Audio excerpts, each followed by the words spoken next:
കിരണിന്റെയും കല്യാണിയുടെയും നാളത്തെ നല്ലൊരു കഥ കേട്ടാലോ? അങ്ങനെ നാളത്തെ കഥയിലാണ് നമ്മളെല്ലാവരും കാണാൻ കാത്തിരുന്ന് ആ വിശേഷം നടക്കാനായിട്ട് പോകുന്നത്. സിഐ വലിയ വെല്ലുവിളികളൊക്കെ നടത്തിയിട്ടുണ്ടായിരുന്നു നവീനോട്. നിന്നെ കൊണ്ട് ചെയ്യാൻ പറ്റുന്നത് എന്താന്ന് വെച്ചാൽ നീ ചെയ്യാ. ഒരു കാരണവശാലും കിരണിനും രതീഷിനും അവർക്കൊന്നും ജാമ്യമൊന്നും കിട്ടാൻ പോകുന്നില്ലെന്ന്. പക്ഷേങ്കില് നവീൻ ആരാണെന്നുള്ള സത്യങ്ങളൊക്കെ ഒടുവില് സിഐക്ക് മനസ്സിലായി. അതും കോടതിക്കുള്ളിൽ വെച്ചിട്ട് താൻ ഉദ്ദേശിച്ച പോലെ നിസാരക്കാരനല്ലെന്ന്. നവീനെ കൊണ്ട് എന്ത് ചെയ്യാൻ പറ്റുമെന്നൊക്കെയായിരുന്നു സിഐയുടെ വിചാരമൊക്കെ. പക്ഷെങ്കിൽ അതെല്ലാം ഒരു നിമിഷം കൊണ്ട് ഇല്ലാതായിപ്പോയി. ആ ഒരൊറ്റ ചോദ്യം ഉത്തരം കൊണ്ട് മാത്രം. കാരണം ഈ പറയുന്ന വേലുവാണ് ഗംഗാപ്രസാദിനെ കൊന്നത്. അതും ഇരുമ്പുതുണ്ട് ഉപയോഗിച്ച് തലക്കടിച്ച് കൊലപ്പെടുത്തുകയോ ചെയ്തേന്ന്.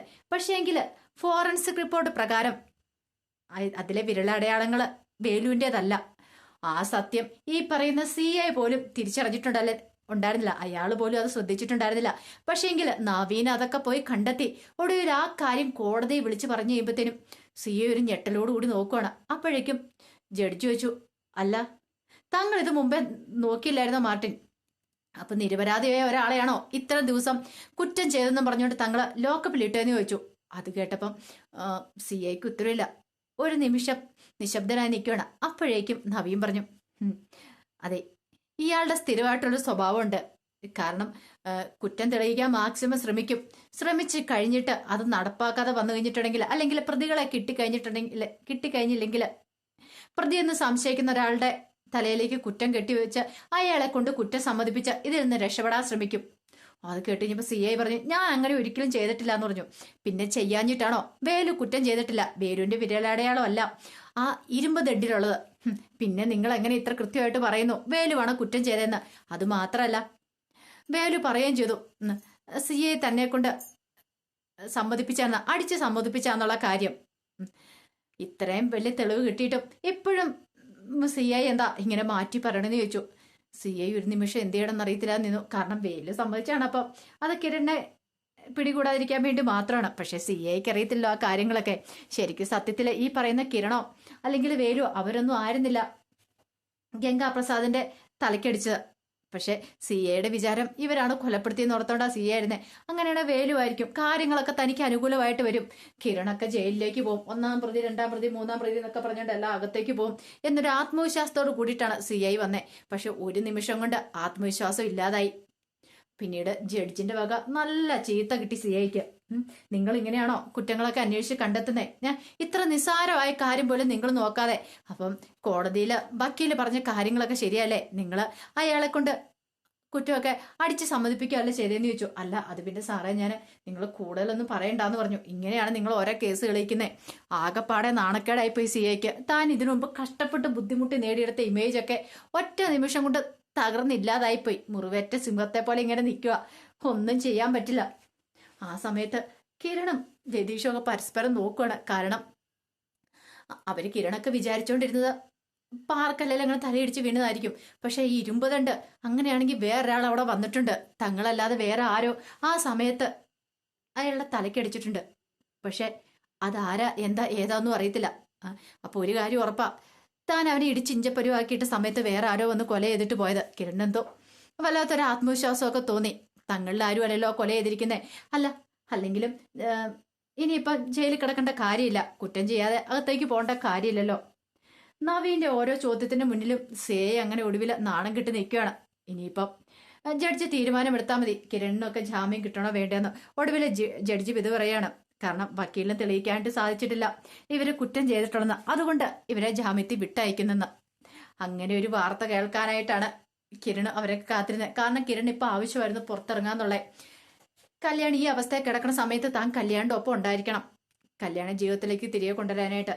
പക്ഷെങ്കിൽ അതൊന്നും ആ സിയോട് പറഞ്ഞിട്ട് അയാളൊന്നും കേൾക്കാൻ തയ്യാറായില്ല. അയാൾക്കടെ തലയിലേക്ക് ഒന്നും കയറത്തില്ലായിരുന്നു. തനിക്കൊരു കേസ് കിട്ടിയിട്ടുണ്ടെങ്കിൽ താൻ അതിന്റെ ഏതറ്റം വരെ പോകും എന്നൊരു ചിന്താഗതിയായിരുന്നു അയാളുടെ മനസ്സിലുണ്ടായിരുന്നേ. അങ്ങനെ ജാമ്യം കിട്ടിക്കഴിഞ്ഞപ്പോൾ വേലുവിനും രതീഷിനും എല്ലാവർക്കും ഭയങ്കര സന്തോഷമാവുകയും ചെയ്തു. ആ സമയത്ത് പ്രകാശന് കല്യാണിന്റെ അടുത്തേക്കുന്നു. കല്യാണി തിന്നപ്പോ കല്യാണി പ്രകാശനോട് കിരണിനെ കുറിച്ച് ചോദിക്കുന്നുണ്ട്. അപ്പോഴേക്കും പ്രകാശൻ പറഞ്ഞു, അല്ല അത് പിന്നെ മോളെ കിരൺ പുറത്തു പോയേക്കുക. എന്താ അച്ഛാ അത്? എപ്പോൾ ചോദിച്ചാലും കിരണേട്ടൻ പുറത്തുനിന്നാണല്ലോ പറയുന്നത്. കിരണേട്ടൻ ഇതുവരെയായിട്ടും കണ്ടിട്ടില്ല. കിരണേട്ടൻ എന്താണെങ്കിലും എന്നെ കാണാൻ വരാതിരിക്കേണ്ടതല്ല. ഇതുവരെയായിട്ടും കിരണേട്ടൻ വന്നിട്ടില്ല. എന്തേലും പ്രശ്നമുണ്ടോയെന്ന് ചോദിച്ചു. എന്ത് പ്രശ്നം? അങ്ങനെ ഒരു പ്രശ്നമില്ലെന്ന് പറഞ്ഞു. സത്യം പറച്ച എന്തേലും ഉണ്ടെങ്കിൽ തുറന്നു പറ. ഇല്ലെന്ന് പറഞ്ഞില്ലേ മോളെ? ഒരു വ്യക്തി പ്രകാശൻ അവിടെ നിന്ന് പുറത്തേക്ക് വരുവാണ്. പിന്നീട് കാർത്തിയോട് പറഞ്ഞു, എനിക്ക് എന്ത് ചെയ്യണമെന്ന് അറിയില്ല മോളെ. അവൾ ഇങ്ങനെ ചോദിച്ചോണ്ടിരിക്കുക. അത് കേട്ടുകഴിഞ്ഞപ്പം കാർത്തി പറഞ്ഞു, അച്ഛൻ വിഷമിക്കൊന്നും വേണ്ട. അല്ല, രാവിലെ വരുമെന്ന് പറഞ്ഞു. രാവിലെ ഒന്ന് എന്തെങ്കിലുമൊക്കെ പറഞ്ഞ് ഒന്ന് തടി തപ്പി വിട്ടു. പക്ഷെ ഇപ്പോഴും ഉച്ചയായപ്പോൾ വീണ്ടും അവൾ ചോദിക്കുന്നു. ഇനിയിപ്പോൾ എന്താ മറുപടി പറയണ്ടേന്ന് ചോദിച്ചു. സാരമില്ല, ധൈര്യമായിട്ടിരിക്കുക. ഒരു പക്ഷേങ്കിൽ അവർക്ക് ജാമ്യം കിട്ടുമായിരിക്കും അച്ഛാ. ജാമ്യം കിട്ടിക്കഴിയുമ്പോൾ കിരൺ ഇങ്ങോട്ടേക്ക് വരും. ഇനിയിപ്പോൾ നമ്മൾ ഇതിനെക്കുറിച്ചൊക്കെ പറയാൻ പോയിട്ടുണ്ട്. കല്യാണിക്ക് ടെൻഷൻ ആയിരിക്കും എന്ന് പറഞ്ഞു. ഈ സമയത്ത് വെറുതെ ഇനി ആ മനസ്സിനെ നോവിക്കേണ്ട കാര്യമുണ്ടോ എന്ന് ചോദിച്ചു. പ്രകാശനും തോന്നി അത് ശരിയാന്നുള്ള കാര്യം. ഇതേ സമയത്ത് കിരണൊക്കെ പുറത്തേക്ക് വരുവാണ്. കിരൺ പുറത്തേക്ക് വന്നു കഴിഞ്ഞപ്പോഴത്തേനും നവീൻ അവിടെ നിൽക്കുന്നുണ്ടായിരുന്നു. ആ സമയം കിരൺ പറഞ്ഞു, അത് ഒത്തിരി നന്ദിയുണ്ടെന്നൊക്കെ പറഞ്ഞുകൊണ്ട് നവീനെ കെട്ടിപ്പിടിക്കുകയാണ്. അപ്പോഴേക്കും നവീൻ പറഞ്ഞു, അതെ, നിങ്ങളെ പുറത്തിറക്കേണ്ടത് എൻ്റെ അഭിമാന പ്രശ്നം കൂടെ ആയിരുന്നു പറഞ്ഞു. കിരൺ ചോദിച്ചു, അതെന്താ? ആ CI വലിയ വെല്ലുവിളികളൊക്കെ നടത്തിയിട്ടുണ്ടായിരുന്നു എനിക്കെതിരെ. നിന്നെ കൊണ്ട് ഒന്നിനും സാധിക്കില്ല എന്ന്.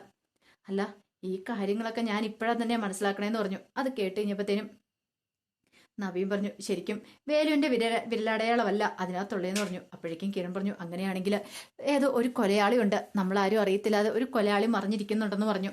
പക്ഷെ അതാരാ എന്താണെന്നും അറിയത്തില്ല. ആ സമയത്ത് നവീൻ പറഞ്ഞു, അത് ശരിയാ, ഇനി പേടിക്കൊന്നും വേണ്ട, എത്രയും പെട്ടെന്ന് തന്നെ കല്യാണിൻ്റെ അടുത്തേക്ക് എല്ലാം നോക്ക്. കിരൺ പറഞ്ഞു, സൂക്ഷിക്കണം നവീനെ, കാരണം അയാളുണ്ടല്ലോ ആ CI, അയാൾ മുറിവേറ്റ പോലെ നിൽക്കുന്നേ. അയാൾ ഇനി ഇതിന്റെ പിന്നാലെ തന്നെ കാണാൻ വഴിയുണ്ടെന്ന് പറഞ്ഞു.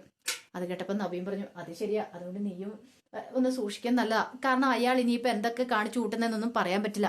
കിരണിന്റെ ഉള്ളിൽ ചെറിയായിട്ട് ഭയമുണ്ട്. കാരണം ബോഡി കുഴിച്ചിട്ടിരിക്കണേ വീടിന്റെ അവിടെയാണ്. അയാൾക്ക് എന്തെങ്കിലും സംശയം തോന്നി അയാൾ വീണ്ടും അവിടെ ഒന്ന് മാന്തുവാണെങ്കിൽ അവന്റെ ബോഡി കിട്ടുമെന്നുള്ള കാര്യം ഉറപ്പാ. അപ്പൊ അതൊക്കെ എങ്ങനെയെങ്കിലും തടഞ്ഞാൽ മതിയാവുള്ളൂ. പിന്നീട് കിരൺ പറഞ്ഞു, എന്താണെങ്കിലും ഇനി ഇപ്പൊ പേടിക്കേണ്ട കാര്യമില്ലല്ലോ, എനിക്ക് കല്യാണിന്റെ അടുത്തേക്ക് ധൈര്യമായിട്ട് പോകാലോ എന്ന് പറഞ്ഞു. ആ സമയത്താണ് CI അങ്ങോട്ടേക്ക് ഇറങ്ങി വരുന്നേ. CI നോക്കി. CI നവീന്റെ അടുത്ത് വന്നിട്ട് പറഞ്ഞു, നീ ജയിച്ചൊന്നും വിചാരിക്കണ്ട, എന്താണെങ്കിലും അധികം വൈകാതെ തന്നെ ആ സത്യങ്ങളൊക്കെ തെളിയിക്കുമെന്ന് പറഞ്ഞു. അത് കേട്ട് കഴിഞ്ഞപ്പോഴത്തേനും നവീൻ പറഞ്ഞു, സാറിനെ കൊണ്ട് തെളിയിക്കാൻ പറ്റുമെങ്കിൽ സാറ് തെളിയിക്കാം. അല്ല, ഇന്ന് ജാമ്യം കിട്ടില്ല എന്ന് പറഞ്ഞിട്ട് ജാമ്യം കിട്ടിയില്ലോ. എടാ, നീ എന്നെക്കുറിച്ച് എന്തൊക്കെയോ കോടതി പറഞ്ഞേ? ഞാൻ ആൾക്കാരെ അടിച്ചു കുറ്റം സമ്മതിപ്പിക്കുന്നതാണോ? ഈ മാർട്ടിൻ ഇന്ന് വരെ അങ്ങനെയൊന്നും ചെയ്തിട്ടില്ല. പക്ഷെ ഇത്രയും നാളുണ്ടാക്കിയ ഇമേജാണ് നീ ഒറ്റയടിക്ക് ഇല്ലാതാക്കിയത്. ഇതിലുള്ള പണി നിനക്കിട്ട് ഞാൻ തരുന്നുണ്ട്, എന്താന്ന് വെച്ചാൽ കാണിച്ചു തരാന്നൊക്കെ പറഞ്ഞിട്ട് ഭീഷണിപ്പെടുത്തുവാണ്. പക്ഷെ അതൊന്നും നവീൻ കൂട്ടാക്കില്ല. നവീൻ അറിയാം അയാൾ ഭീഷണിപ്പെടുത്തിയിട്ടുണ്ടെങ്കിലും തനിക്കൊന്നും സംഭവിക്കാനൊന്നും പോകുന്നില്ലെന്ന്. അങ്ങനെ അയാൾ അങ്ങോട്ട് പോയി. ഒടുവില് കിരൺ ഹോസ്പിറ്റലിലേക്ക് വരുവാണ്. കിരണിനെ കണ്ടു കഴിഞ്ഞപ്പോഴത്തേനുമാണ് പ്രകാശനും കാർത്തികയ്ക്കും ഒരു സമാധാനമായത്. പിന്നീട് കാർത്തി ചോദിച്ചു, എന്തായി കിരണെ കാര്യങ്ങള്? ജാമ്യം കിട്ടിയോ എന്നൊക്കെ ചോദിക്കുന്നുണ്ട്. അതെ, നവീനല്ലേ വാദിക്കാനായിട്ട് വന്നേ. നവീൻ വാദിച്ചിട്ടുണ്ട്, പിന്നെ ഉറപ്പായിട്ടും എനിക്ക് ജാമ്യം കിട്ടില്ലെന്ന് ചോദിച്ചു. ഞാൻ കല്യാണി ഒന്ന് കണ്ടിട്ട് വരാം. അത് കേട്ടും പ്രകാശം പറഞ്ഞു, അതേടെ മോനെ, പെട്ടെന്ന് തന്നെ ചെല്ല്. കല്യാണിയാണെങ്കിൽ ഇടയ്ക്കിടയ്ക്ക് നിന്റെ കാര്യം ചോദിക്കുന്നുണ്ടായിരുന്നു എന്ന് പറഞ്ഞു.